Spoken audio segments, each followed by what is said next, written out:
Hey, thank you very much for joining me on this little course. I'm Daniel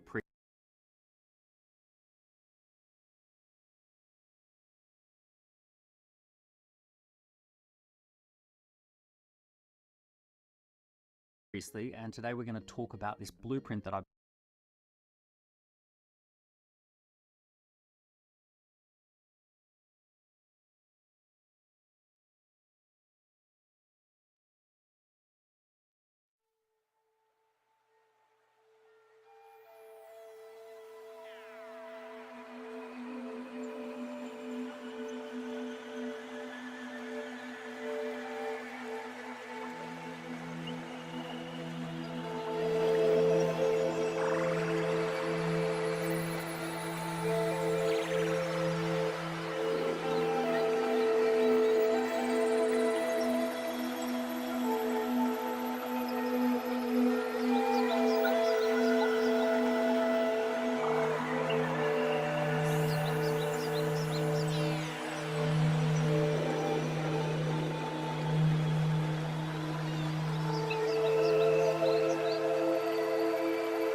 Let me show you how we do stuff around here. Actually, my department uses Mike.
You can hear me? Can you hear me? Hopefully they can hear us. The mic is on. I'm just gonna apologize in advance. Seafood's had maybe 10 minutes to sleep if that. So please bear with us. Obviously we're originally supposed to be doing this on a Thursday, but had passed it on Friday. Things are chaotic, moves are happening, all kinds of things are happening that we weren't expecting. Seafood Larry's got us super loud in the office for some reason, so I'm hearing us a double time. But hopefully you can hear us okay. Welcome, family, to Enter Shaolin / Enter Tai Chi. This is our live Q&A for Kung Fu, Wing Chun, Tai Chi, Qi Gong, Chin think of maybe grappling. Maybe we'll come China back is to that. is locking. Anti-grappling. No, China is grappling too. It has it. Okay, I know that's Jedi. but I'm talking about in our stuff, we have a whole section just for grappling. We have a whole section just for Chin Again, And anti-grappling. yes, we do. Anti-grappling. And It's gonna be weapons. a long night, I can see already. And weapons. Yes. So there's not a whole lot of weapons. And philosophies. And philosophies. Anything else with reason? Health, wellness, fitness? Ninjas. I hope you guys are doing okay. Ninjas. Bear with us. Not teenage, old age Ninja Turtles. Old Ninja Turtles. Although turtles can live a long, long time, so they're really old. So were they really old? They're just old. They're still young. Guys, Compared to someone send help. I guess you're right. Figuratively speaking. Send help to William. a mountain, Right. they're just babies. Help me, help you. Okay. To a fly, they're ancient. All right, let's see who's on. Moving along, we have Errol in London, UK. We got Dan coming in from Levittown, PA, Leicester. We also have letters coming in from Vancouver, Canada. Let's see, Errol says, hi, seafood. Hope everything is good with you and your family. Mm-hmm. Chaos. but good. We're alive and well.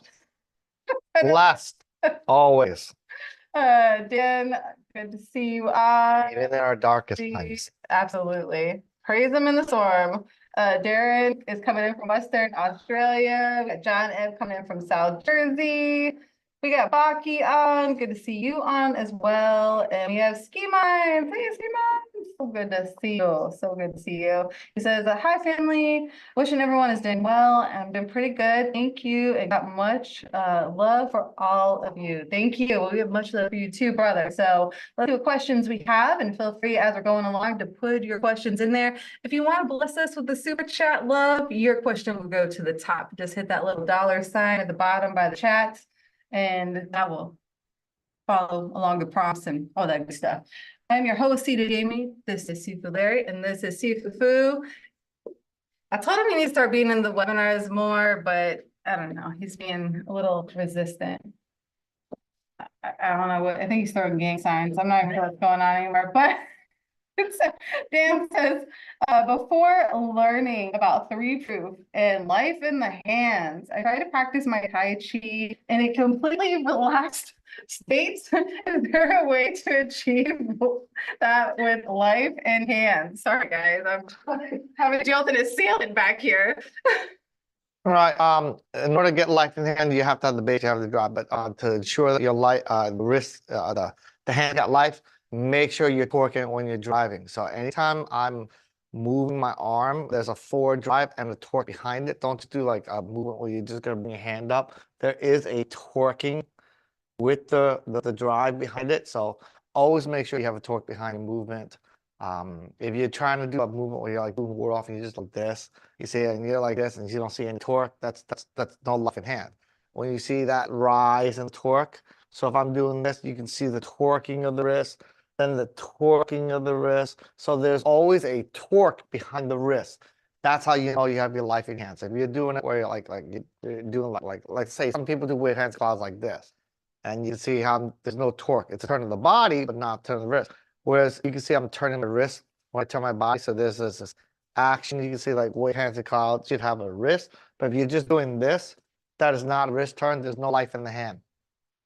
So you want to make sure that every movement has a torque behind what you do, and not just do this. I've seen people do with hands clouds where they're just like this. That's not life in hands. That's death in hands. That's pressure in the shoulder. It's backwards energy. It's negative force. It's no good. Make sure you always have a torque in your wrist somewhere in your movements. There's always torque in your wrist in every part of your movement in your Tai Chi. From the very beginning to the very end, you have a torque here, you have a torque here, you have a torque here, you have a torque here. In every part of your movement, when you do brush left knee, step up, play guitar, there's always torque in your wrist, in your movements. So make sure that there's always some type of torque. And there are 6 ways you could torque the wrist, okay? It's from the thumb side, center side, and pinky side, and you have the back side of the hand, same thing, thumb, pinky, and center. So there's always a torque somewhere along the lines in which you are torquing your wrist one way or the other. So when you're doing it, you can see how my wrist is turning. So you could like this is like a I can't think. Hold the ball, roll back, press, push. If you're doing wave hands and clouds, brush left knee, there's a torque there. There's always some type of torque within those one of those 6 points, or 2, 3, or more. It just depends on the technique. You can turn from the thumb side to pinky side, from the palm side to the back side.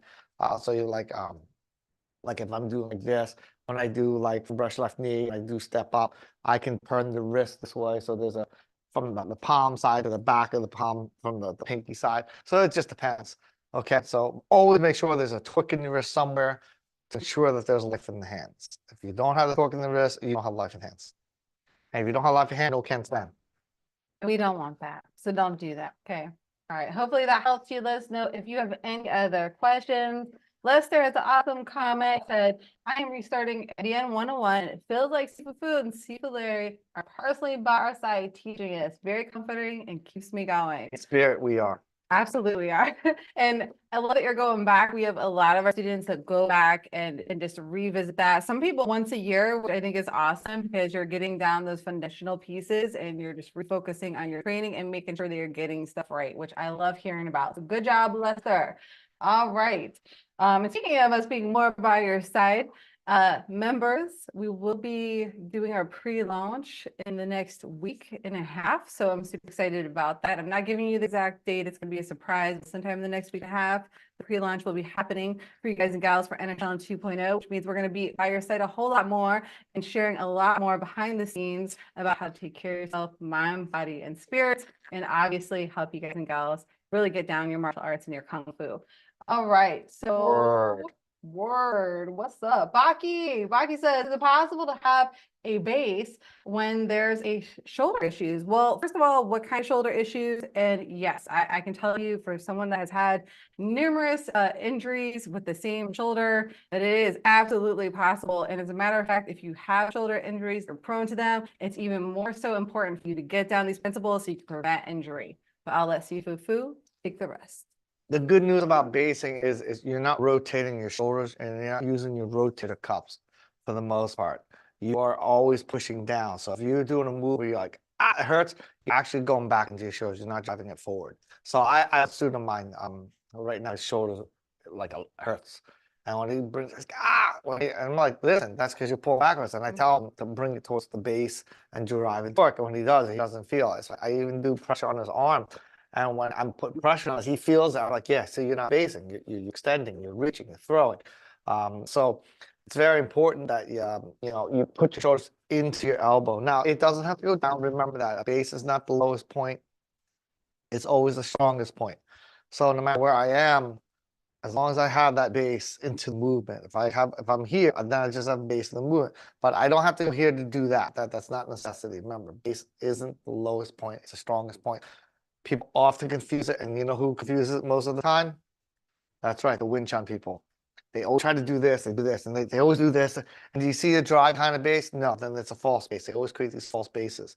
A base should always have a drive. So if you're doing this, that's wrong. It won't work, especially when somebody punches you. It's going to collapse. A base should always have a drive. So you see when I do it, I have a drive. And a base, I'd be like this, and I put a base this way. See, I didn't bring it in, I brought it forward. Okay. But normally, unless your shoulder hurts to do this, you can do it. You can base your shoulders all the time. Even if it was like now, obviously you can't bring it up like this because that's hurting your rotator cuffs. So even if you have some damage to your shoulders, like it hurts to raise it up, the good news is you're not bringing it up, you're always bringing it down. So your arms should always feel like at rest. And that's really getting your base out. That's how you do it. You keep it at rest. That's why you should be able to do it. Now, if it hurts you just because it hurts your shoulders all the time, even if you lay down, you're not using it, and you can feel as well, then yeah, you can't base anymore because you have a big, huge amount of injury where even at rest, your shoulder hurts. But that's normally not the case. Unless you're in pain all the time, like it hurts just to rest it, then it wouldn't be good. But if it hurts to move your arm like this, anyway, then the good news is you're always basing. So you can look at my shoulders. If I'm like this, if I put, you can see the shoulder base. If I go here, you can see the shoulder base. If I do that, it's shoulder base. So this is good. I've torn my rotator cuffs before when I had a friend of mine tell me a workout routine, and he didn't tell me to keep it light. I got heavy, and I actually really damaged my shoulder. I couldn't even do my arm like this. It hurt really, really badly. But I worked out, but basing it doesn't hurt. Now, like I said, if your shoulder's constantly in pain, then the base won't even hurt because your shoulder's damaged to the point where it can be out free of pain at resting point. So if it's hurting at resting point, that's bad. But if it's not hurting at resting point, you should be able to base all the time. And like I said, when you're doing this, you can see my I'm at base. See, I'm always at rest. But if you're like this, you can see how it's going back up in the shoulder. That would be bad. So if you have any movement where it hurts your shoulders under the pressure, more often than not, you're not basing and driving and torquing. You're extending, you're reaching, you're pushing, you're dropping your thumb. Let's just say you're not doing 3-proof. Let's leave it at that. You're not doing 3-proof properly. If you did, you won't have a problem. That's a good tip there. And I can tell you for sure that if you guys do these principles and stuff like that, it will actually help prevent injury. The only time my shoulder has Heck yeah. ever popped out was like, there was one time I was trying to make it look real for a video, which meant I had to do it all wrong. Yeah, won't ever be doing that again. Okay. That was a bad idea. And then the other time was when I was flying through the air and hit the jong, and well, I just was trying to protect my eye, and apparently I shouldn't have done that. Or maybe I should have. I really don't know. But in all cases, it was not a good situation. Baki in the comment, I could comment. All right, Baki says it doesn't hurt, but it feels loose. And sometimes when I sleep, I get numbness and tingling in the pinky fingers, not loose enough to be fully out of socket, but seems off. If you're saying it feels numb when you're sleeping, when you wake up, it could be because during the night you're sleeping with your arm up. Like some people sleep like this. Some people sleep with the shoulder up. They sleep on their side.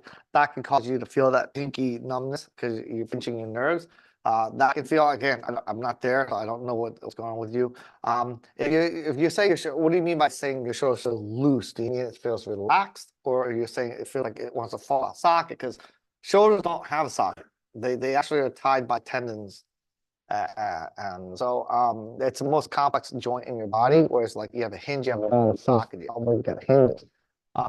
Shoulders don't. They actually rest and they're held together through tendons and ligaments. So if you feel like it wants to pop, then it's usually you have a weak tendon, weak ligaments, stuff like that. But shoulders don't really, like you said, if you say it feels relaxed, that's fine. It's fine. But if you feel like you're moving, it feels like it wants to pop out, yeah, you got something off. Your tendons are you have to do exercises like back exercise. Like it feels like false fault. You got to do back exercise to have it pull back. So you got let me know if you're saying loose or very relaxed. There's two I different think he's things. saying loose because he says it almost sounds like it's like not about to pop out, but it could pop out. I know what that feeling feels like because of my shoulder injury. And so, like Cesar said, there's a lot of different back exercises, as well as chest exercises, as well as working out here, delts and everything. Slow, small weights at first, work your way up slowly, but definitely start off slow. You can strengthen it, and there's a lot of other exercises that can be done. If you guys would like me to put together like maybe a blog post sharing different exercises to help rehabilitate that area, please do let me know, because I unfortunately know a lot about this topic. Find out your range of motion and where it's limited and where you feel pain, and then we can actually tell where your limitations are and where your pain is and where you're hurting. So like what and how to help it. So if you're like it hurts to do this, like to raise this, or it hurts to do this if I do this. Anytime you bring your elbow up and you bring your arm up, that's your rotator cuff like that. So if you're feeling that type of pain, just like a pinching inside your shoulder, that's the rotator cuffs. So you'd have to describe that for us to get a better understanding of where you're coming from. Hey, John. Good to see you on, brother. But yeah, there's a lot of stuff that can be done. So don't be discouraged if you're feeling like, oh, I have this weakness right now. You can take that weakness and it become a strength, but you need to do the right exercises and stretches to help rehabilitate that area. And it's all going to be dependent on what is going on. It is Friday night, right? Yes, John, it is Friday night. We had a scheduled snafu yesterday, so we are on tonight. And you know, we'll see how it goes. Identified today's Thursday, so it's Thursday. I know, and you're like, which day is it? Look, I said the same thing this morning. I was like, is it Friday already? Like, yes, it is Friday already. So it's okay. But you got the right day. You are okay. Let's see. Sean says, would you be able to share the shoulder workouts that helped you? Yes, I'm not going to do it on this webinar right now, but I will create a blog post with a bunch of different stretches and exercises that I do to help rehabilitate. So I'll make sure that I share that, guys, with you. It's not going to be this week. I'm in the process of moving. I don't know where I'm moving to right now. I'm having to like just sell a bunch of stuff and downsize and donate things and pack and all that stuff. So it will not be this week, but sometime in the next weeks, I will make sure to get that to you. I'll put that on my to-do list. If you were asking for how I did it, I don't know if you asked for her for how I did it. The main thing, what heals the body is blood. So really, you want to do very light workout with high repetition to get the blood to pump out and to get it back in there. When you do that, that will help heal the shoulders very fast. Blood is the healing factor of the body. It's life to to the soul and body. So without blood, you can't heal. So that's why when you tear like your ligament in your knee, there is no surgery because there's no blood to heal. So they have to have like reconstructive surgery for that. But when you have your shoulders, you can do a lot of workout. When I tore my shoulders, when I had that, I did bench, incline, Yep. decline. I did just a bar. I did like 25 reps and I did like 5 sets of that. My shoulder was so hot. If you put an egg on it and cracked on my shoulder, you'd have fried eggs. Like it was so hot. But within the next day, actually, the pain was gone. And I was in a lot of pain, but I just pushed through it. I burned through it. I just forced the blood in my shoulders, and it helped heal my shoulders a lot. So the key to heal is getting blood in your muscles in the area where you're having damage, if possible. Like I said, there's certain things in your body you can't build blood into your ligaments and tendons. Not tendons, your ligaments. You can always do any type of exercise as long as it's very lightweight, where you're not straining the joint, and just high repetition. And that's what the key thing that you want to do.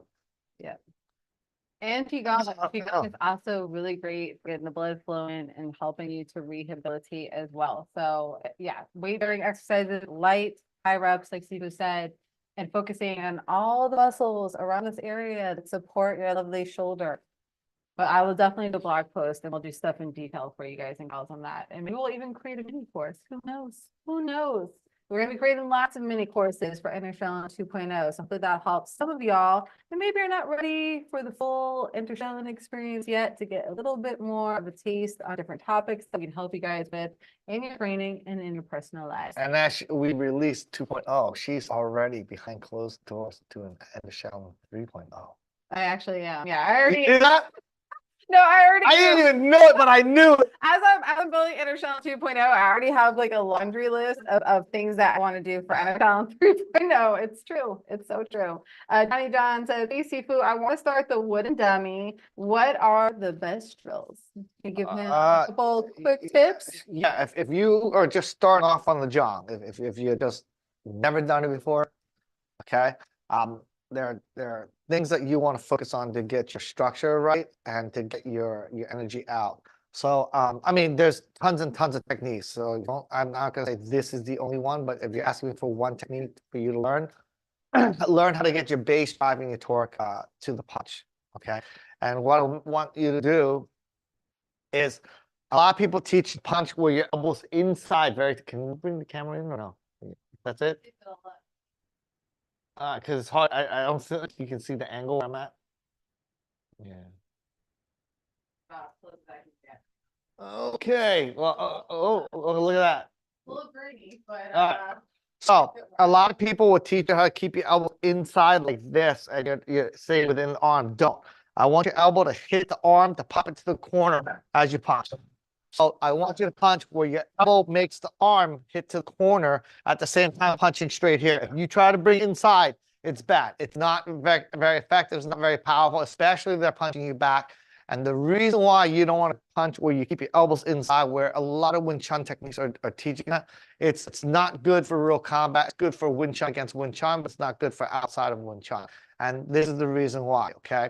So CJ Jamie, yep. See the bags under my eyes? Doesn't lack of sleep over 24 hours. Let's just say she's punching me straight, right? And I put my elbows inside. She can still ride over me and hit me because I'm trying to bring it thin. Now, if she had a little arc behind her punch too, like, she still beat me. Your goal is to make sure that the elbow stays like within the shoulder frame and your hands in the center. So when she's punching me again, see how my elbow's in the shoulder range right here? Versus like this. If I did that where it's like this way a little bit more. Yeah, no, this way. Yeah. So it's bringing the camera. So she's punching me like this. You see how if I bring it towards my center, she can ride right over me. She can ride around me. Like it works. If she was doing Wing Chun, did her center line punch too, like keep it Wing Chun center line. So then it can work because we're both meeting in the same plane. That's why it can make me very successful in your school or your practice. Like, oh, wow, I'm getting better and better. Then they got a box who punches outside an arc. It's like, bam, got hit in the face. Like, why the heck did I get hit in the face? I thought it's because the elbow should not be in the center. Here's the main thing that you have to start changing your mental thought. Wing Chun is Wing Chun is not about being center line and getting to center line. Okay, it's about getting to center line from the frame of the shoulders, from the gates to center. It's not center to center, it's gates to center. So your hand should be more like this, not like this. Okay, if you're like this, like I said, Wing Chun started developing this because they're starting to find other Wing Chun players who are practitioners who are keeping the elbow. So yeah, it works great. Like she pushes out, we're pushing. But when I'm arcing my arm off, it throws it off. And so your arms need to be from the gates, and she's more on the gate side, and she's out here. So even when I arc, she has much better control. Okay, so don't put it in the center like this. Try to be in center line. It's about getting center line. It's about getting to the center line, not being in center line. That's the common mistake Wing Chun is why Wing Chun is failing a lot of like boxing and MMA, because she's thrown a hook punch. I keep bringing my elbow in like this. Where's my energy seem to go? In here. I need to go forward, not inward. So I want to have forward drive, not inward drive, where I have to keep bringing my hands this way. It'll fail you, because a true base has to have drive. When you bring this in that time frame, do you see a drive? No, it'll fail you. When I do this, you see a drive behind the elbow? Yes. So when you're practicing the base of your Wing Chun on the Jiang, this is what I would, if I had to teach one lesson for a student to learn, is to get that elbow to hit the arm, to make it pop to the corner while hitting the fist of the target of the face, okay? And a good example, she's throwing a straight punch here, and let's move close to the camera so you can see. I'm going to bring my elbow actually this angle. So she's punching me slow, and I do this. You see how my elbow's aside, she can ride it, but she does it again. You see how my elbow to the outside, now I can turn my wrist, and she feels a better structure. You have a balance, okay? Your arm always has to be in balance. Control is always 2 points, never one. If you're doing it for one, it will never work. You always have 2 points of control to create a balance and control. Okay, so when you're like this, you do this, you're one side. Someone only one side of her arm. I need to be the inside and the outside. This is outside to outside. It's like walking a tightrope and lean this way, and then if I'm falling, this is how I want to save myself. It's not going to happen. If I'm leaning this way, I have to do something counter that to be stable. So if I'm on the outside of her arm with my hand, I need something to project to the inside. That's why I'm stable. But if I'm doing like this, I won't be stable. So that's a common mistake people do in Wing Chun. So make sure that you have an outside force with an inside force. So when you're practicing hitting on the Jiang, I want the elbow hit the form to make the arm pop to the corner in the square. At the same time, make sure your punch is here. So make sure your elbow wants to hit this. At the same time, striking towards it with your hand. So you want to have an outside force going forward and an inside force going forward. Okay, outside elbows like this, so you should be punching like this, not like this. Try to be more like this. That's actually much more powerful, actually. If you actually have someone test you, you can do a pressure test, and just if CJ Jamie puts her elbow at center line, like at center, and I push in, it's very difficult for her to hold that. Very, very difficult. If she puts her elbow on the outside, and then she pushes this way, she can hold, no, base it down. Yeah, there you go, because you're throwing short hand. But you can say it's much more powerful. You can hold much more structural integrity that way. If you bring a center line, you can see the arms that go in then forward. With this, it supports. It's one support the other. But if you do this, it's not supporting. A base has to have drive. If you bring your elbow in, you're going to delay the drive. You're going to lose under the pressure all the time. So make sure your base and drive exist together. But if you're doing this, you see at that moment right there, there's no drive. I'm swinging it in, but I'm not driving forward. So under any impact, you're going to lose to a strong person. All right. So much thanks to you guys. When I lift my arm straight to the side, like a jumping jack motion, I guess I can call it like the shoulder feels crunchy and tires quickly. Oh, so like when you're doing this, right? Hmm. Okay, yeah. So you have a little bit of I don't want to say tear, or it could be tenderness. I don't know. I don't know what your degree is. But somewhere along the arm, if I've had that in my life too. When I do jumping jacks, I can feel. So make sure that you're not lifting and pulling up. Make sure you're pushing your elbow out. So when you do a jump, push your elbow. Bring your hands closer to your face. So instead of doing this, because the more you go wide, people have a tendency to lift their shoulders up. Try to do a jumping jack like this, where you're tighter to yourself, and get used to that motion with the elbow, and then eventually you can start bringing it out. So then you start bringing it out. But again, you want it from here, not from here. That's why you feel it. When you get up there, you're lifting your shoulders at that point. You gotta learn not to do that. You gotta learn how to do your wrist and hit base like that.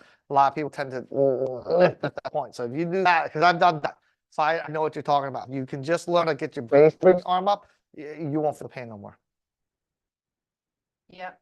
Yeah, and I would say, because I a lot of times I do jumping jacks on our rebounder and stuff like that, and I've played around with just like curious, like what happens if I have free proof versus not?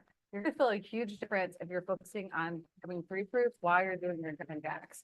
It's gonna make it feel so much stronger. You're not gonna feel those things. But on top of that, if you're feeling there's crunching, all that stuff, you really need to focus on stretching and massaging that out and stuff like that. I know for me personally, like I don't know where you're located at, brother, but here the weather's been like up, down, up, down. It's like cold again. And I have a lot of extra stressors going on. And I noticed that I tend to have a lot of stagnant energy in my neck and my shoulders and a lot of that crunchiness that you're talking about, but I can work it out with my hands and through stretching and everything like that. And it will just, I'll hear it all click out and I just keep working on it until all the crunchy is gone. So that's another thing that you can do as well. And it could be like, pay attention. It could be because of the weather and or stress that's going on in your life and or like we were talking about, just proper movement period. So focus on all that and hopefully that'll help you. And if you're not doing Qigong, I highly recommend adding that into your regimen too. Our Qigong specifically, I can't vouch for anyone else's. Let's see what other questions we have. Lester says, hi, Sifu. Is there a way we can stretch the muscles on the outside of our hips, the gluteus maximus? Yes. There's exercise. I don't know if camera can go down. Yeah, But we can make it down. you can sit on the floor. There are exercises where you can grab like your knee and you can bring it towards your chest and tilt it towards the opposite side, and that stretches out your glutes here. So that's an exercise that you do where you can just, like I said, you can grab, you can even bring it here across, and you can bring it this way too. So you can bring your leg over top, you can grab your knee, and you just squeeze it towards your hip and then turn towards that way, like this. That'll stretch out this one here for you. So that's a good way to stretch. So if you like that, you know, stretch out. So you can tilt. You do this, and like that, you just tilt, which is going that way. You go backwards. There's several ways to go. They do different angles, so you can tilt it backwards, you can tilt to the side. They do stretch them up a little bit of different type of angles. You're gonna hit certain muscle groups on this way, and you're gonna hit certain muscle groups this way. So those are the ways to stretch out the glutes.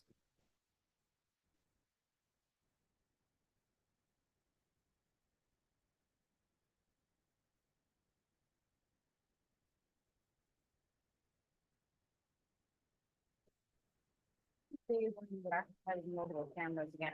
We're testing out a lot of software. And nothing is out of my computer is old, the 14, the Brexit is not, but we've been having all kinds of issues. Not having spiritual questions. So sorry about the motion sickness on my to something all flipping that around. So that's actually a great question to ask yourself. I've actually been on a lot of different stretches and exercises and flexors because I have a standing desk. I sit standing desk. I tend to stand more than I do sit. And I've been noticing that I have to take breaks and just try to do a lot of that. So I'll add that as well in there with the blog post I'm going to create. So I'll do different blog posts. One in regards to stretching the hip flexors, the concealer part, a lot of people do not know that. So we'll definitely add that in there. That's one of the things that a lot of people don't even realize is causing a lot of the different back pain from the lower back that they're having. It's just because they kind of maybe sit too much and or stand too much. That is the support. Can't hear you, CJ.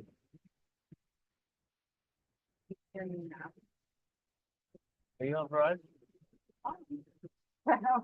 I do have Verizon actually, but can you hear me okay now?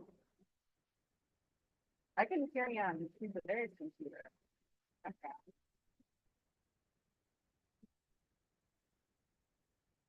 Well, I know it sounded I'm okay. free and clear on this floor. I don't know, guys.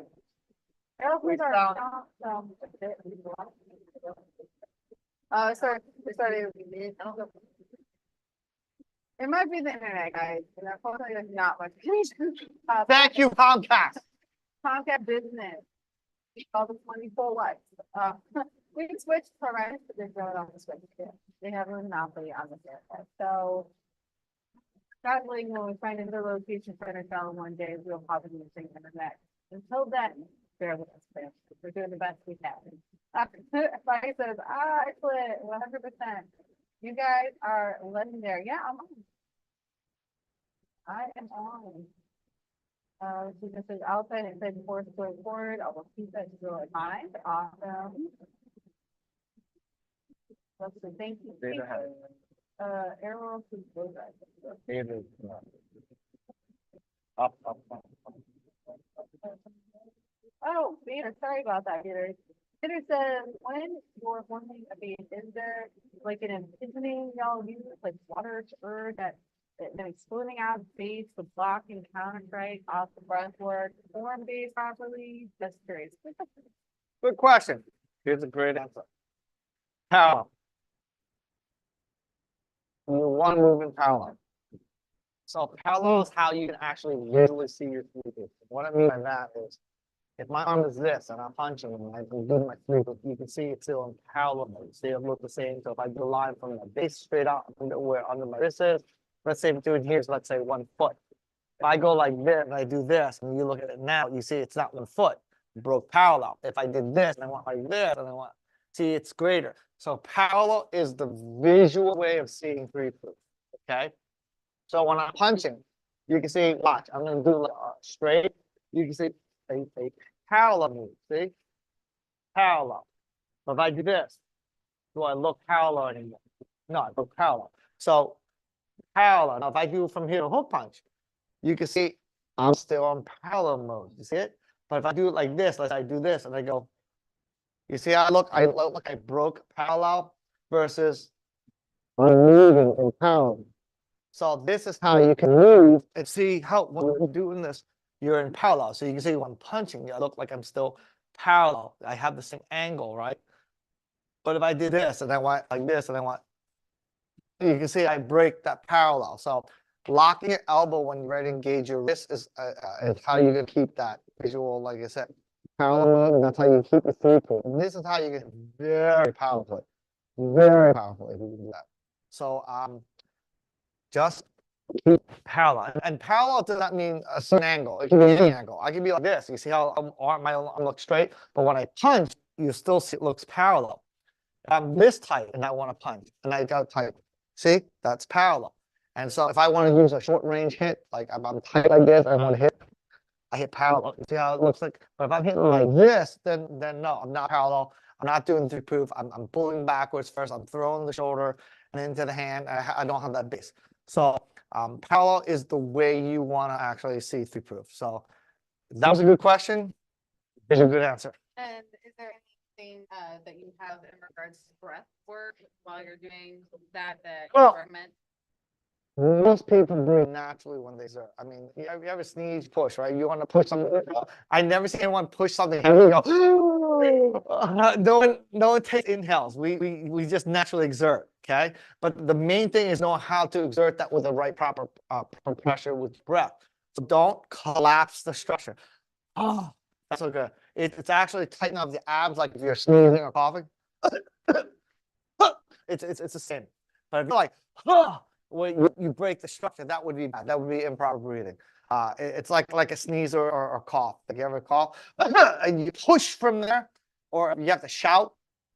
Okay, we push to get more pressure, and that's how you hit. So that's the same way in terms of your breath. You want to imagine like you're coughing. I always tell people like this is my breath. If this is my like I'm breathing out and I breathe in. So if I've got this much air at a relaxed state, I don't go bam. I just go. And when I'm at my end, I have to catch up. So it's not that would be too much. The amount of energy that you explode, you want to explode within like 2 inches, not 5 inches. So you have to move within that 2-inch time frame. So let's say to move 2 inches, it took you 2/10 of a second. You have to get your breath to concentrate within 2/10 of a second. You can't take a 3-second breath. You can't that while you do a 2/10 of a second move. So the breathing has to match the movement in terms of timing. And it's actually, like I said, it's actually just like you're coughing or sneezing. Sarah, like they say, I don't know, I've never measured it, but I've heard that when we sneeze 100 miles an hour in air. Or push that. I don't know if it's true. I never did it. I just heard that. So it's 100 miles an hour force coming out. So that's how much energy you can get out. But you have to get that into the hands or the elbow, whatever it is you strike with. So that type of breathing to occur with like so. So it's just very small, short breath. I'm getting loud so you can hear. I wouldn't really go like loud for you.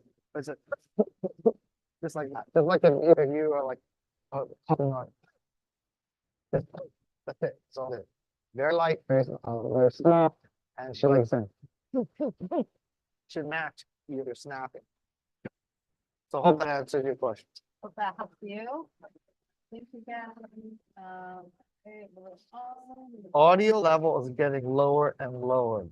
It might be the internet, guys, because people there is not making any adjustments to audio levels. So the only thing I think of is either Zoom wigging out and freaking out, or it's the internet.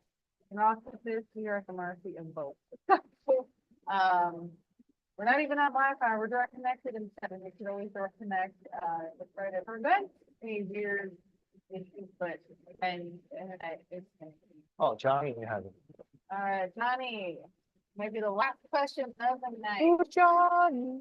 Davey says, that's why after a cold blue, I can see my abs up. Yeah. You're doing a lot of coffin season. Yeah, that can give you a workout, not in the way that you really want, right? Jaden. So Johnny John says, take it through the arms of my dummy are hitting my peg.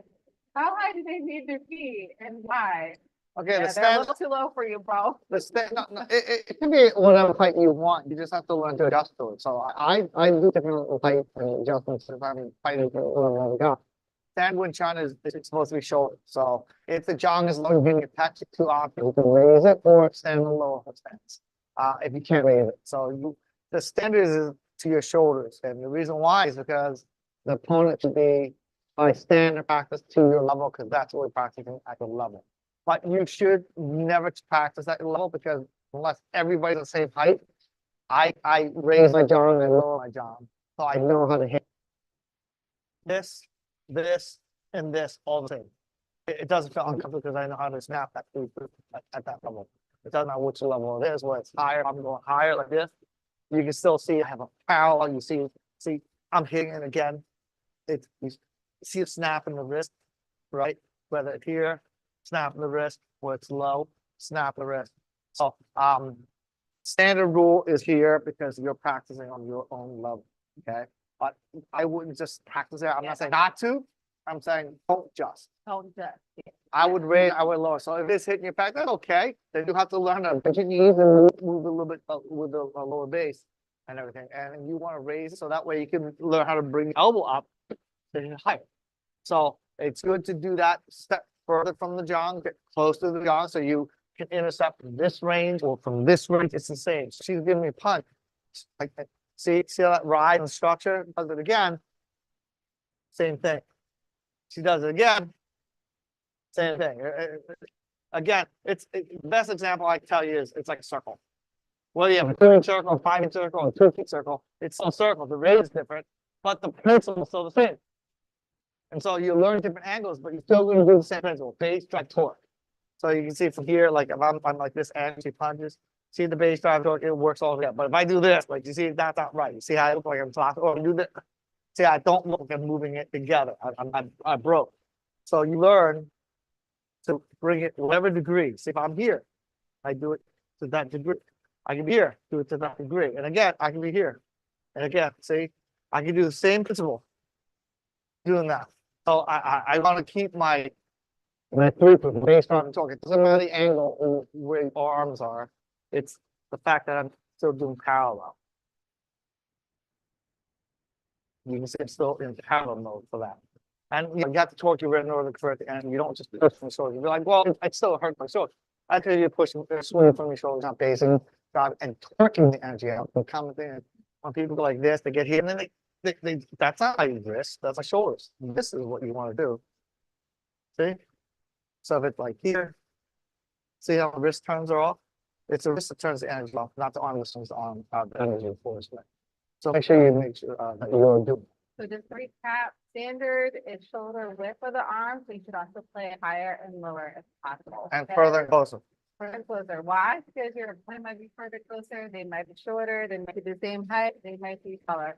I know a lot of people I train with here at Shaolin are taller than me.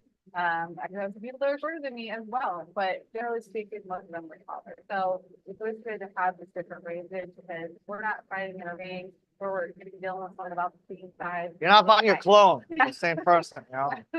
So don't stress about it. So there's workarounds and play it at different levels, and hopefully that helps you guys. All right, fam, we're gonna go ahead and wrap it up. If you're new here, fam, go ahead and check out our free gift to you at nfln.com/gift. It's only available for the next couple of weeks, so make sure you grab it. You're gonna get a free ebook on the fundamentals and node economic principles, as well as our intro course. And if you're ready to jump all in, you still have an opportunity to do that and get access to our full training call at nfln.com/join.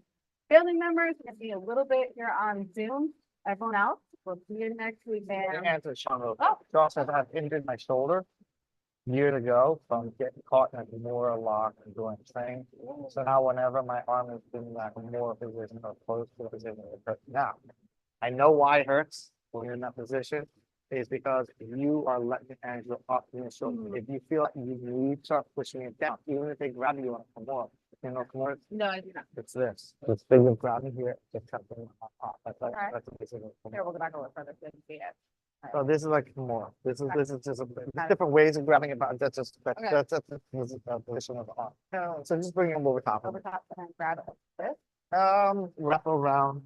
She doesn't know how to do that. Alright. Okay, yes, yeah. So let's Yeah. turn it this way. Yeah. So like bring my arm up, Okay. not way up. Like yeah. You grab both hands. So it's like so a lot of people when we get to the core, we're trying to bring it away. That's what hurts your shoulder. What I want you to do is when they do that, I want you to take the shoulder, I want you to bring it down to the elbow like that. And then I want you to bring your hand forward. So I'll bring my arm up. So when you bring it away, like you want to go towards the wrist. If you can do that, you can counter. I have people put me in, I had black belt jiu-jitsu guys. I let them put me in that position. And I can always reverse it back.